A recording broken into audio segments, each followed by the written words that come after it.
Hey, it's George. I just want to say thank you for listening to this Trainer Spotlight episode. Let's not waste any time and get right into it. Coach, what's going on? Tell us a little bit about who you are. All right, so a little bit about me. My name is Dr. Ashley Dwyer. I am a licensed pharmacist who I now say is quote unquote retired licensed pharmacist. I graduated from the University of Florida in 2014. Go Gators. I worked retail pharmacy for 6.5 years. So Walgreens first and then Publix. Shout out to the Southeast. Hey. And then I started my own company while also becoming a pharmacist. I started it in 2018. I am the founder and operator of Team BDN Coaching. I used to very much, it was really funny how I got started. I used to work with only brides and, because I was helping all my girlfriends get ready for their big day and like crush their weddings because I was 28 and probably had 8 weddings to go to that year. Not even kidding. And I used to compete in NPC bodybuilding competitions in my early 20s. Last one was 26. So they were like, I was the fitness friend to go to for fitness advice. And I helped them all and they look great. And they were like, you need to do this for a living. So I started working with brides. And then over the year, my scientific background, my love for puzzles, my love for hormones and all thing lifestyle changes and preventative medicine took over. And now I work with women 25 to 60, basically. I mean, there's outliers everywhere, but mostly on hormonal disease states and lifestyle changes to manage these disease states, feel their best, and just get completely optimized. Whereas if you go to the doctor and get lab values drawn, it might say they're normal, but you don't feel normal, right? So that is what we do.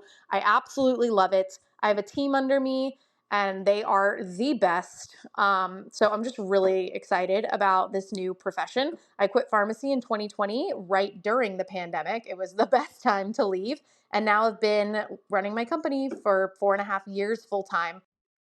It's great getting to know you as a coach, but you're not a coach 24/7. So, can you tell me a funny or interesting story about yourself that happened either in your practice as a coach or in your normal life outside of coaching? Oh man, I don't know if I have. Let's see. Being put on the spot for questions is so hard. I am just an interesting human in that I will be the first one to like create a spreadsheet and get everything organized. Like I play on a co-ed flag football team. And so I made a spreadsheet with all the games and all the players' names to mark down like when you're going to be there, if you're going to be there, if we need to find replacements. Like I like everything super organized and usually really planned well. But then at the same time, I will full send it and book a trip to Vegas a week out to come to a conference like where I met you. So that is just the dichotomy of myself. I don't know if that makes it interesting or funny, but I guess on New Year's, I was the same way. I like didn't want to stay out late for New Year's Eve. I wanted to go home immediately at midnight because I'm very, very good about my sleep and recovery and didn't want to just be out until 3 a.m. And then I was the one dancing on the booth that needed to be brought home, like told that it was time to go. So all the planning and all the health stuff that I want to do will definitely get completely switched up at a moment's notice if I'm having a great time or if I find something impulsive to do. So that's pretty much me in a nutshell. What strategies do you use to attract and retain clients in your personal training business? I think we can all learn from each other here, and we'll probably find some answers to be quite similar to one another. But I'm really interested to hear what strategies and things you use to get new clients and keep the ones you currently have. Well, I think one of the best ways to attract and retain clients is to provide an awesome client experience and a good community culture. So I've been really working hard on doing that because that makes clients want to stay as well as getting them results, right? Like getting people on the team who can get them results. So just really doubling down on what we have to offer and how our clients are excelling throughout the program. That is number one, should be number one. Other than that, I just really speak to my specific client on social media. I do a lot of content regarding the type of clients that we work with. We run paid ads. I have an email list. We do podcast episodes. So anything I can do to talk about how I can help, I'm going to do. Let's say you get a new client. What's your process for assessing their fitness level, addressing their goals, and other things they express as being important? We all have different methods and can learn a lot from each other. Let's open the door and share some of our secrets. So, because we are not just a fitness coaching company or a personal training company, we are more about the health side and nutrition side. We do things a little bit different. So, we get on consult calls, we have onboarding forms, we have new client application forms. So, basically, a lot of intake forms to really get to the nitty gritty to see where they're at, medications, everything. Our consult call, we go over a ton of information so I can get a full history from this client. And then we also do movement assessment forms for the gym and what they have available. So that is more pertaining to the fitness level if they do purchase one of our fitness programs along with nutrition. And then we have every client who joins our team do a 5-day log of tracking what everything they eat and drink so we can really see where they're at to try and formulate a plan of where they need to go. So we like to break down an entire inventory of their current nutrition, lifestyle, exercise habits, and then all of their, we look at past lab work from the last 6 months, and we just try and come up with the best possible plan to see where they're at, and then we can put together a better roadmap for where they'd like to go and some protocols for that. Fitness specifically, though, I have 2 personal trainers on my team. They do the assessments with beginner, intermediate, and advanced for those clients and see what kind of movements they're most comfortable with. And then we transition that way. I'm a huge fan of continuing education, and I'm building Fitlete to give trainers more efficient access to education that solves their clients' problems.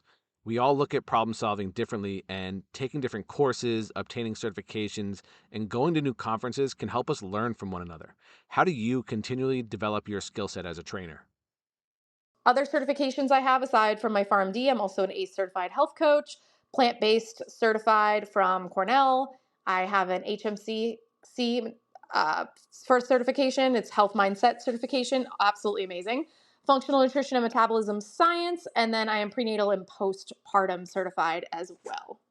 And then just to keep up with all of the information, I mean, I still have to do CEs every year, every 2 years for my pharmacy degree. So I'm constantly choosing ones that have to do with diet management or lifestyle nutrition when it comes to just preventative health. And then as far as podcasts or just people I follow who I think are brilliant in the space and very evidence based, I look to them for proper knowledge as well. And that could be really hard because you have to make sure they know what they're talking about. But I also get emails each week that have a rundown of new clinical studies and things that come out. So trying to stay up to date on those. There's so many different resources out there. It's just if you're willing to put in the time to read them and kind of absorb that information.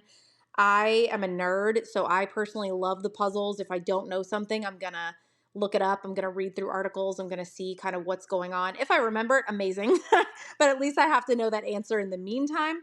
So that's kind of how I stay up to date, is just on specific newsletters where I get the new data, following people I really trust and listening to podcasts, CEs for pharmacy and doing specific ones for those. And then just any new certification that I absolutely love that comes out, I will take. So right now I'm actually looking at some gut health certifications to really pump up my knowledge in that realm. So stay tuned for the next certification. The fitness industry is rapidly evolving before our eyes. How do you envision your personal training business evolving with it in the next few years? I'm really excited to hear what you have to say about this because we have to plan for the future and a future we want for our business. And while all of our businesses might have the same basic goal of helping people with their fitness, we can structure them in very different ways from one another. I love this question, and I'm probably going to butcher it with like futuristic things because maybe we think of like AI and using that and how we're going to use that in the fitness industry. But honestly, I just want to get more specialized in our craft and get all of my coaches certified in everything that we need. I want to just have a demand so high to work with our team that we have wait lists. I know that sounds crazy. Like, why wouldn't you hire another coach? But I want it to be more of an exclusive type of coaching team than a volume based coaching team because I want the work to be really good, and volume based quality can really fall through the cracks if we're trying to do a really, really volume heavy functional health type of coaching. So I definitely don't want a giant scale team. I am looking to start a mentorship in the future, so helping other coaches learn how to help clients who maybe have complicated cases of PCOS, hypothyroid, gut health, etc., things like that. I want to start speaking in the future. So for me, it's going to look like speaking engagements, maybe putting out a certification for myself, doing a mentorship, and then my team. I just want it constantly growing with nutrition in the industry, getting better at what we do, offering more specialized tests, and just being the people you go to for these type of issues, I guess. This is what I would love to see. I know challenges are all over the place in the fitness industry and personal training. Information is available in different formats. Clients are more easily misled by gurus and charlatans. Social media's influence is becoming more and more ingrained in people's lives. And now we have AI. What do you think are some of the biggest challenges currently facing the fitness and personal training industry?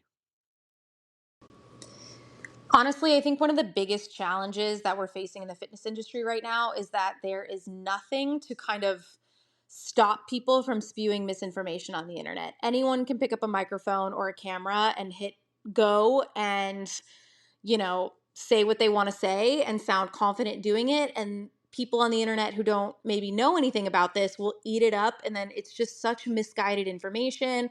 People who go in grocery stores and demonize different things. Like, I think that the biggest challenge is just so much conflicting and crazy misinformation out there just to try and get a sale versus actually trying to help people. I think that's still something we're going to be just wading through tough waters with for a while because there's no way to stop that type of information from circling. Dr. Ashley Dwyer, thank you so much for coming on and sharing some great info about yourself and how you help the people you work with. Ashley and I met at the Real Coaches Summit 2025 during breakfast. As often happens in these group settings, we didn't have any formal introduction, just sort of conversed over the topics that were being discussed at the table we were at eating.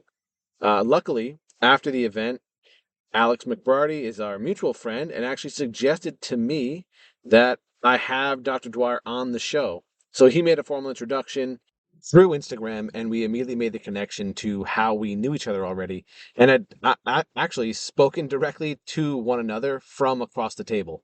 So I'm glad you got to know Dr. Dwyer a little bit better through this episode and to how she works and experiences she had in the industry. Check the show notes to see how to connect with her the best. And that's all for this episode. If you want to learn more about Fitlete and possibly get your own episode, visit fitlete.com. That's Fitlete.com. Thanks. I'll talk to you soon.